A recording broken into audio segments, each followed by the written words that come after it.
is even more troubling.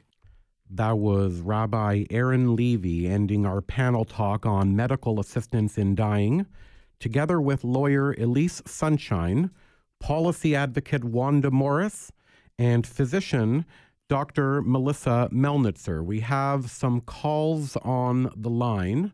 Our first call is from Steve from Brampton. Hello, Steve. Welcome to Family on Air.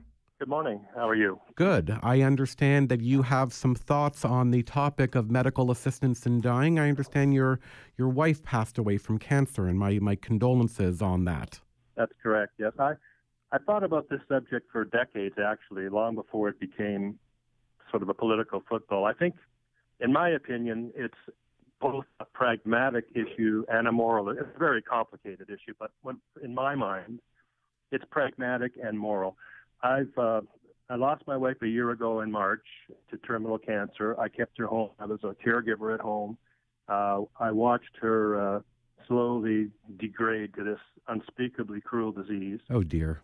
She was diagnosed in May, began treatments in June, and by 2 years ago now, it was evident that the treatments weren't working, weren't going to work, and we were moving into the palliative stage. By November, when the disease was really sort of kicking in and you could see visible effects of it, I said to her one morning at breakfast, what can I get for you this morning? And she just said, give me a gun. Oh, dear. So, and when we were meeting with the cancer doctors, we met a lot of cancer doctors, oncologists.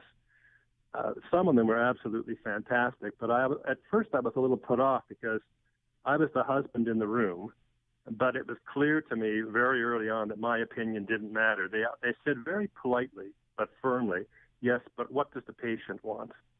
And in terms of her treatment. And at first, like I said, I was a little put off about that, but as time went on, I realized that is really the only correct position. And we heard lawyer Elise Sunshine talk about that when I asked her about dispute resolution as an option with family members. She also reiterated the importance of it being strictly the patient's decision. Isn't that right? It can't be any other way. And if the shoe was reversed, I would want it to be my decision, not my family's decision. Well, I hope I'm making it in conjunction, but at the end, it's my decision. I don't want to be pressured by family members to try and get on a plane and go to Mexico for some exotic treatment. And that came up actually once during my experience. But the palliative team that I was dealing with turned to me and said, Steve, don't worry. Every family member has one of these people. Don't worry. She's not even well enough to get on a plane, so that's not even an option for you. Right. But the thing is, I loved her dearly. If it was possible for me to still have her here, I would probably want it, and that would be so unspeakably cruel because of the condition she was in. Right.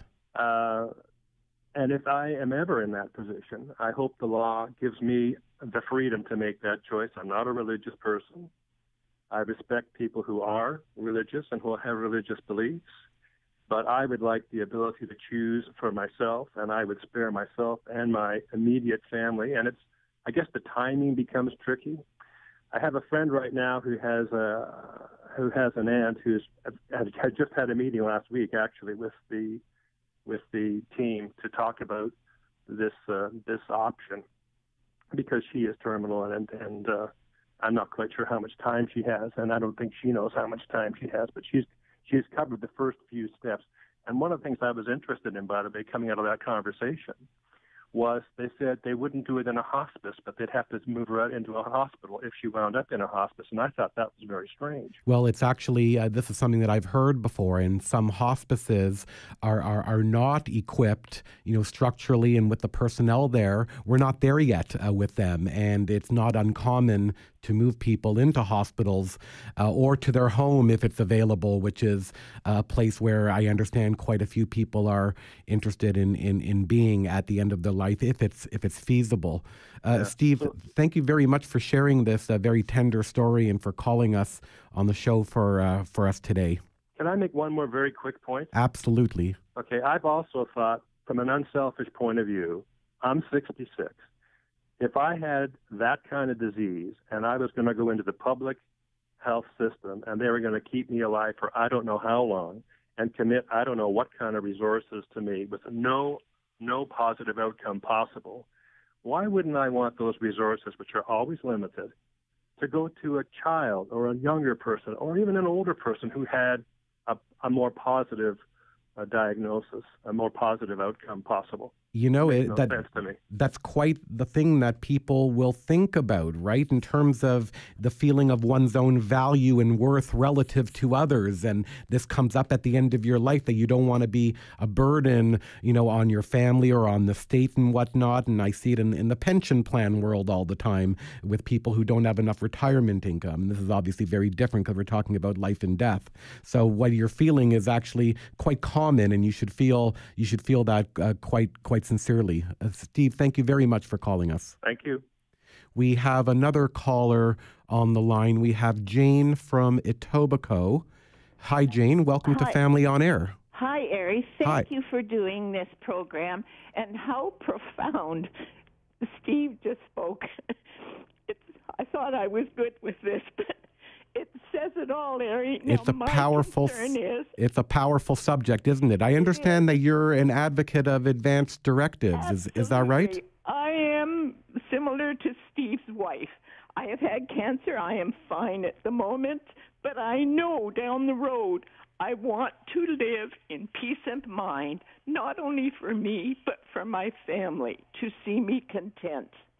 Now, when you're fine at the moment, where, Ari, do you start this process when you have the sensibility to make these decisions, and will they be respected when the time comes that you can't make any decisions anymore? Where do you start, please?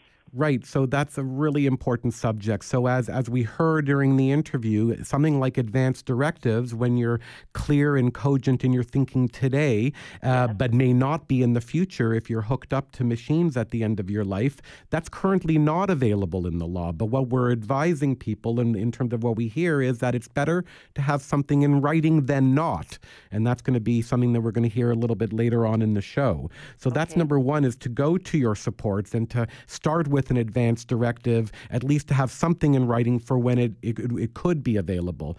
The other thing is to talk to your medical supports. Talk to your family doctor. Would be your primary care physician is usually the starting point for many of these discussions, because it's usually your primary care physician who's the one who's most familiar with your condition. And we also heard about the community, the Care Coordination Services Office, the CCS office, which is relatively new here in Ontario. And that's what we mentioned because some doctors don't want to refer people if they are themselves opposed to MAID. And this is exactly, excuse me for interrupting, but exactly what happened, Ari, when I mentioned this to my oncologist. And it's exactly what Steve said. And we're not, and the medical profession is learning from this, and they're evolving, and they're going through some of the growing pains of this, relatively new legal and medical regime that's been around for barely more than a year, right? True. So we're getting there. And Jane, thank you for calling us and sharing your brave story. And I'm grateful to hear that you're in a better place today than you were before. But I'm also happy to hear that you're reflective and thinking about what is possibly available for you in options in the future. So exactly, to help my loving family, who are as important as I am in this journey, and in your loving self as well. Thank you. Thank you, Jane. We have Ziggy on the phone from the Simcoe area. Ziggy, welcome to Family on Air. Thank you very much. I'd like to address 2 points. One, my uncle died of Alzheimer's. The night that he died, I was told that he would soon be gone. I was there. I got on the bed with him. I held him. I had my fingers on his wrist to feel his pulse. Wow. Whenever I said something that I knew was near and dear to him, his pulse rate increased. Wow. Now, I've talked to a number of people that work in hospices, and they say the same. Right before somebody dies, quite often, Alzheimer's or whatever, all of a sudden it's as if their mind clears. Now, my uncle couldn't speak to me, but I knew he understood what I was saying. So I have a problem with people signing a consent form ahead of time, saying that if I'm at this point where I'm deemed to be comatose, I would like to end my life or have my life ended for me. Now, if my uncle would have signed something like that, I would have been deprived of the last 2 hours that I spent talking to him and being with him. And he would have been deprived of hearing what I had to say. Exactly. So I don't know. You have a bit more difficulty with the topic of advance directives, since Yes. you were there for the final hours with him and you felt his pulse and you felt that he heard what you were saying to him and he knew you were there with him. And another thing, you might say he was in a private room. I snuck in some yogurt. Most people with Alzheimer's, well, they don't eat. I'd say more or less they die of starvation. I had a spoon, I had yogurt along. I put it in his mouth, he swallowed. Wow. Now, that I was told is impossible with somebody in his stage. I beg to differ. I hear that. So, and that's why the state of the law today is to not allow for advance directives, and we have some room to work on that precisely because of stories like the one that you're telling us, Ziggy. So thank you very much for calling us and for sharing that and for giving us that perspective on this. Can I mention one other person? Please.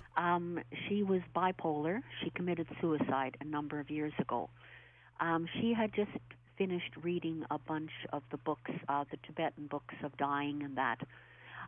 In there, the Dalai Lama states that suicide is acceptable if it ends suffering. Right. Now, okay, she was bipolar. And mental health issues presents a whole new ball of wax in terms of understanding this at end-of-life care, and that's something that everyone is looking at, and it's quite tender and sensitive. I've known people with bipolar as well, and it's very, very difficult. Ziggy, we have to move on, and thank you so much for calling in and sharing this experience with us. Okay, bye-bye. Thank you. We're going to take a mindful minute with all of these conversations that we're having right now. I'm worried she'll feel under pressure to end her own life. Life should be supported at all costs. I don't want my dad to be murdered by a doctor.